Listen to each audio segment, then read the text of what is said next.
Well, it's wonderful to have an opportunity to welcome my good friend, Secretary General of the United Nations, Ban Ki-moon, to the Oval Office. He and I consult frequently in various multilateral settings, but this has been a useful opportunity for us to talk more specifically about how the United States and the United Nations can work together. Let me first of all say that I think I speak for world leaders in a wide variety of countries when I say that the Secretary General has shown outstanding leadership during what is one of the most challenging and turbulent times in international affairs. I think he's fair-minded. I think he has shown a willingness to tackle tough issues and to speak hard truths, and I very much appreciate personally the work that he's done. Sometimes people ask why the United States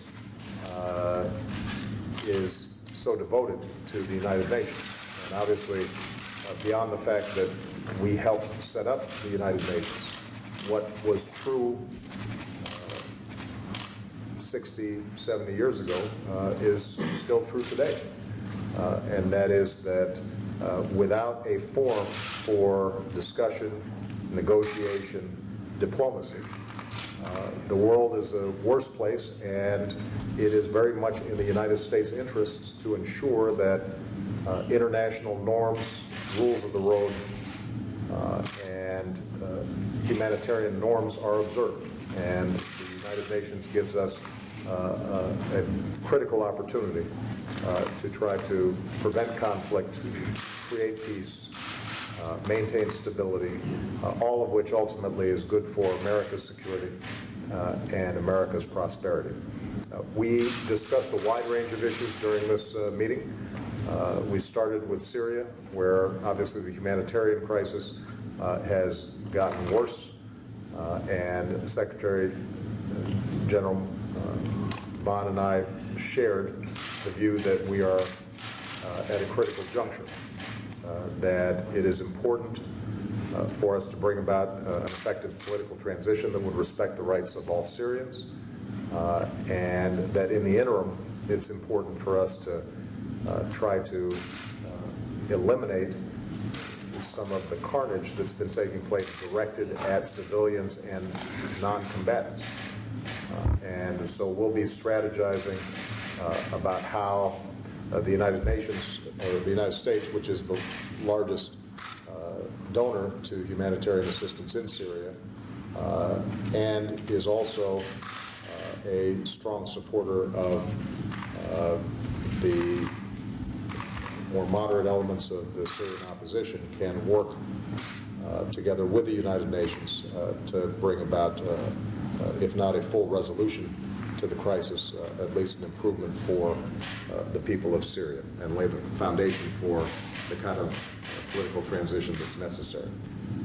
We had the opportunity to discuss North Korea, where the Secretary General obviously has an important political interest, but also a personal interest as a native of the Republic of Korea. And we both agree that now is the time for North Korea to end the kind of belligerent approach that they've been taking, and to try to lower temperatures. Nobody wants to see a conflict on the Korean Peninsula. But it's important for North Korea, like every other country in the world, to observe the basic rules and norms that are set forth, including a wide variety of UN resolutions that have passed. And we will continue to try to work to resolve some of those issues diplomatically, even as I indicated to the Secretary General that the United States will take all necessary steps to protect its people and to meet our obligations under our alliances in the region. We talked about Middle East peace, where there is at least a window of opportunity for both Israelis and Palestinians to get back to the peace table. And we explored how the United States is a strong friend of Israel and a supporter of a Palestinian state, can work with the United Nations, other multilateral bodies, to try to move that process forward. We also had an opportunity to talk more broadly about an issue that affects every country, and that is climate change. And I appreciate very much Secretary General's leadership on that front.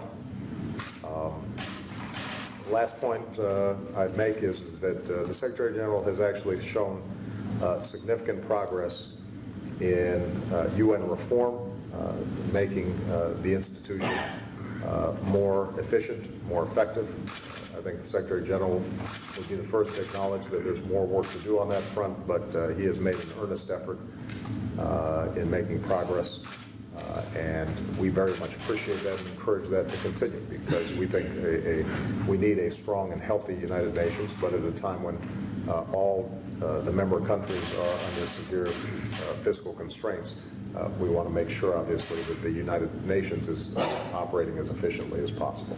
So overall, I found it to be a very useful conversation, and I want to thank once again the Secretary General for his leadership. Secretary General has been quoted as saying that there is no opt-out clause to the great challenges that we face around the world, and I assured him that the United States of America, as the largest economy and the most powerful military in the world, has no intention of opting out anytime soon. We have a deep interest in making sure that the United Nations and the various international institutions that we have are functioning effectively, because when they do, the United States does well, and all its partner countries do well. And so I'm looking forward to continuing to support his efforts in any way that I can. Thank you very much. Thank you very much, Mr. President. I really appreciate President Obama for inviting me to Oval Office, and I really appreciate your global leadership to make this world more peaceful, more prosperous, and where all human beings, human rights are protected and respected. United Nations and United States share common goals: peace and security, human rights, and development. In that regard, I really appreciate such a strong leadership and cooperation and support of the U.S. government and President Obama. You and the American people care about the world, justice, freedom, and opportunity for all. I'm very encouraged that the partnership between United Nations and United States is now making a very solid foundation and strong and stronger. And I count on your continuing support on that. As President Obama has just explained in detailed manner, I do not have much to add to all the subjects. But if I may just say a few words from my own perspective as Secretary General on Syria. This is the most troubling situation where all the leaders of the world should really take a much more strengthened leadership role.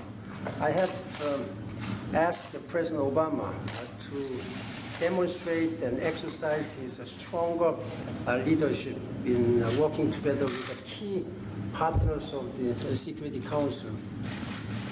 As a Secretary General, I have been working very closely with the Joint Special Representative Dr. Brahimi, and I will continue to do that. Unfortunately, this crisis, having entered the third year, in the absence of a political solution, we have seen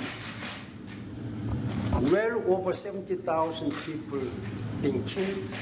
More than 50% of schools, hospitals, and all infrastructures have been destroyed. More than 6 million people have been internally displaced, and we have 1.3 million refugees around the neighboring countries of Syria. This continuing military struggle, as well as intensifying this sectarian overtones make us really worried that unless we stop this violence, this whole Syrian society may be destroyed. We have been mobilizing all possible humanitarian assistance, and I really appreciate President Obama and his government's very generous support on this humanitarian assistance. On chemical weapons investigation, it's regrettable that the Syrian government has rejected my offer to engage in investigation. This is my authority in accordance with the General Assembly and Security Council resolutions. I sincerely hope that the Syrian government will allow so that this investigation team will be able to conduct the investigation as requested by them. And I have received requests from other member states. That's why I have really assembled very experienced experts as a team. They are now ready. They can be deployed anytime soon. So this is my urgent appeal. On the situation in and around the Korean Peninsula, I'm deeply concerned, and we share such a grave concern together on these continuing tensions on the Korean Peninsula. I urge the DPRK authorities to refrain from making any further provocative measures and rhetorics. This is not helpful. And I really highly commended President Obama's firm, principled, but measured response in close consultation with the Republic of Korea government and with the strong engagement with neighboring countries like China. We hope that all the countries, including China, who may have influence over North Korea, can exercise their leadership and influence so that this situation will be resolved peacefully. First and foremost, tension level must come down. North Korea should not confront the international community as they are now doing. I hope that concerned parties, including Russia, United States, China, Republic of Korea, and Russia, and Japan will continue to work together on this matter.